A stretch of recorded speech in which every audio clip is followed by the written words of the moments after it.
Hi, I'm Galen Lehman. This is Lehman's Kitchen Department. One of the things in our kitchen department is hand-turned grain mills. And this particular hand-turned grain mill is one I'm particularly proud of. The design goes back about 100 years. It incorporates technology that other grain mill manufacturers have forgotten.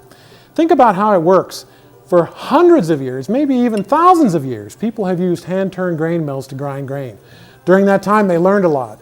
Most of that learning was lost in the mid-19th century when everybody started going electric. Now that there's a resurgence of old world quality products and there's concern about how to grind grain into flour without electricity, this Diamant grain mill is the one to have. I like to tell people, half joking, first of all, it's cast iron, so it'll survive a thermonuclear direct hit. A little bit of an exaggeration. Second thing is, it's got such a big heavy flywheel that it'll turn itself. Another little exaggeration.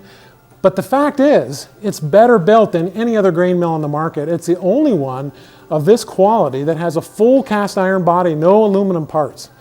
It's also the only one that has such a big heavy flywheel. Once that flywheel gets turning, you have momentum, and that helps make hand grinding go easier.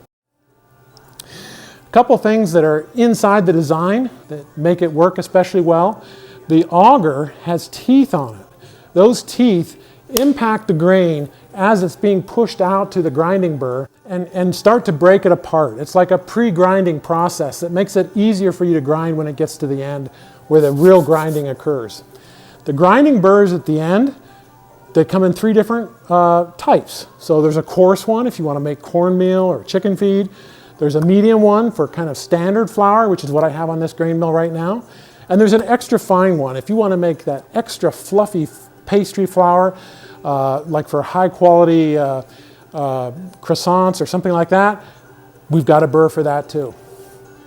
The last thing is, what happens on the end? Well, all the adjustment is made on this end.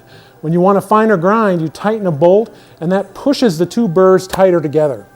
The problem is that pushing bolt, that puts load on the auger and makes it harder to turn, unnecessarily. Other grain mills have no way to address that.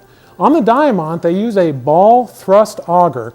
And what that means is there's a tiny little ball, and the only part of the ball that touches the auger is the very edge of that round circle. So the surface area impacting the end of the auger is much smaller. The result is it's easier turning. Let me show you how it works.